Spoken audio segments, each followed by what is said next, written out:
어떠한 방식으로 탄수화물 사이클링을 진행했을까요? 다이어트 막바지에 다이어트의 강도를 많이 올리려고 하는 탄수화물 사이클링을 진행하면 좋은 점들이 정말 많은데, 고탄수 날짜, 요일을 정하는 방법은 안녕하세요, 충우TV입니다. 오늘은 탄수화물 사이클링 식단으로 효과를 많이 봤던 회원님들의 몸 변화, 사진, 영상을 보여드리면서 탄수화물 사이클링 식단 방법과 실제 적용 사례에 대해서 상세하게 말씀드리겠습니다. 바디 프로필이나 대회 준비 중인 분들 또는 다이어트 하는 분들은 이 영상을 끝까지 보시면 많은 도움이 될 거라 생각합니다. 사진을 보면 탄수화물 사이클링 식단을 진행한 회원님의 2주 몸 변화입니다. 2주 전 몸을 보면 다이어트 강도를 많이 올려야 되는 상태이기 때문에 유산소도 많이 타고 하체 운동도 강도 있게 해서 다리가 조금 부어있는 상태지만 잘 안 갈리는 상태고, 복근은 백큐미 어느 정도 잡히는 정도입니다. 다른 사진은 탄수화물 사이클링 식단 2주 후의 모습입니다. 이렇게 봤을 때 확실하게 몸이 더 드라이해졌고 앞다리가 훨씬 많이 갈리는 모습을 볼 수 있습니다. 또 백큐음도 훨씬 더 잘 잡히는 모습을 볼 수가 있습니다. 이번에 스포츠 모델 내추럴 대회에서 입상하신 회원님의 몸 변화입니다. 다이어트가 정말 중요한 스포츠 모델에서 뒷다리와 엉덩이의 다이어트 강도는 중요한데, 이 뒷다리 엉덩이를 보면 2주 전과 2주 후 확실히 갈라짐 정도의 차이가 많이 납니다. 이번에 피지크 대회에서 1등 하신 회원님입니다. 첫 번째 대회 후 2주 뒤의 모습인데 확실하게 몸의 스킨 자체가 훨씬 드라이해진 모습을 볼 수가 있습니다. 어떠한 방식으로 탄수화물 사이클링을 진행했을까요? 탄수화물 사이클링은 저탄수와 고탄수를 반복하는 식단인데, 많은 분들이 고탄수를 주에 2번 또는 3번까지 넣기도 합니다. 하지만 다이어트 막바지에 다이어트의 강도를 많이 올리려고 하는 상황에서는 개인적으로는 고탄수 날을 하루 정도만 가져갑니다. 다양한 방식으로 탄수화물 사이클링을 회원님들에게 적용을 했었는데, 최근 내추럴 대회의 다이어트 수준이 많이 올라간 상태여서 이번 대회 참가 회원님들은 다이어트 강도를 많이 올려야 되는 시기에는 저탄수 6일, 고탄수 하루를 가져갔습니다. 탄수화물 사이클링을 진행하기 전 평소에 일정하게 먹었었다면 저탄수 날에는 평소보다 탄수화물 양을 조금 더 줄이고, 고탄수 날에는 그 줄인 만큼을 더 먹어주는 방식으로 진행을 했습니다.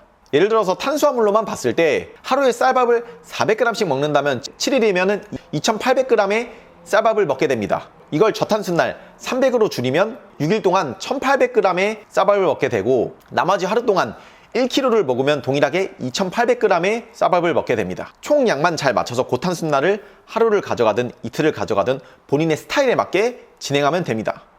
어떤 분들은 저탄수 후 고탄수를 가져갔는데 2kg, 많게는 3kg 이상도 체중이 갑작스럽게 늘었다고 하기도 합니다.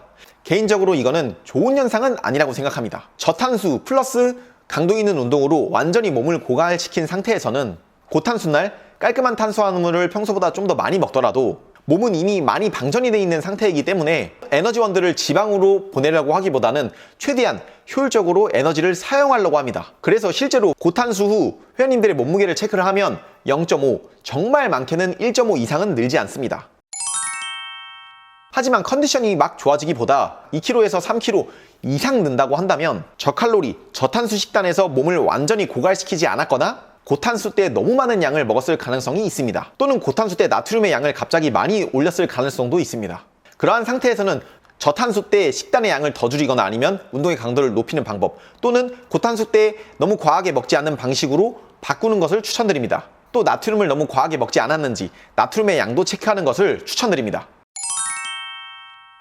일반적으로 내추럴 대회를 준비하는 분들이 체지방률 3%에서 5% 사이에서 80, 90 또는 그 이상 체중이 나가지는 않습니다. 대부분이 체지방률 3에서 5%대, 60에서 75kg 정도 사이이고, 적게 나갈 때는 60kg 이하 50kg대도 있습니다. 그래서 유튜브에 나오는 경험이 많은, 근육량이 많은 선수들 또는 내추럴이라고 하더라도 대회 경험이 정말 많은 분들의 고탄수 전략을 따라하는 것은 오히려 역효과가 날 수도 있습니다. 그래서 여러 가지 실험을 통해서 본인 몸에 맞는 양, 본인 몸에 맞는 탄수화물 사이클링 방식을 찾는 것이 정말 중요합니다. 탄수화물 사이클링을 진행하면 좋은 점들이 정말 많은데, 저탄수 때는 확실하게 감량을 더 잘 해주고, 고탄수 날에는 에너지를 잘 보충하고 컨디션을 좀 올려줄 수 있다는 점, 그리고 고탄수를 가짐으로써 근손실을 조금이라도 덜 일으킬 수 있다는 장점이 있습니다. 또 다른 장점으로는 밴딩 로딩 연습이 가능하다는 것입니다. 고탄수화물 날을 처음 겪을 때 사람마다 반응이 크게 다른데, 어떤 분들은 많이 어지러워하고 어떤 분들은 컨디션이 올라가기도 하고 어떤 분들은 급작스럽게 혈당이 올라서 많이 졸리다고 합니다.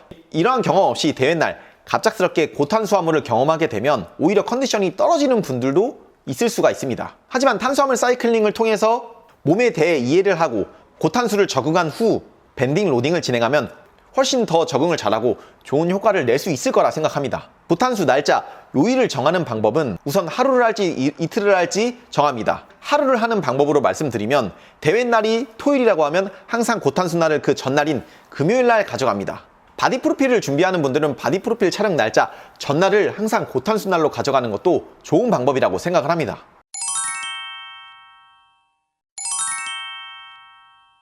오늘은 이렇게 회원님들의 확실한 몸 변화를 보면서 탄수화물 사이클링 실제 적용에 대해서 말씀을 드렸는데, 탄수화물 사이클링 방식은 사람에 따라 반응이 많이 다르고 개인차가 있기 때문에 저는 항상 다이어트 끝나는 한 달에서 두 달 정도 전부터 양을 맞춰가면서 개개인에 맞는 양을 찾아 나갑니다. 이런 식으로 본인에게 맞는 방식과 양을 찾아갈 수 있도록 다이어트를 하면서 식단 체크를 잘 해주고 끊임없이 연구하고 공부를 한다면 훨씬 더 좋은 효과를 볼 수 있을 거라고 생각을 합니다. 추가적으로 궁금한 점은 댓글로 남겨주시고, 현재 센터를 확장한 후 내년 시합 준비를 할 분들의 레슨을 모집하고 있으니 레슨에 관심이 있는 분들은 아래 레슨 문의 링크로 문의를 주시면 됩니다. 충우TV 구독과 좋아요 부탁드릴게요. 감사합니다.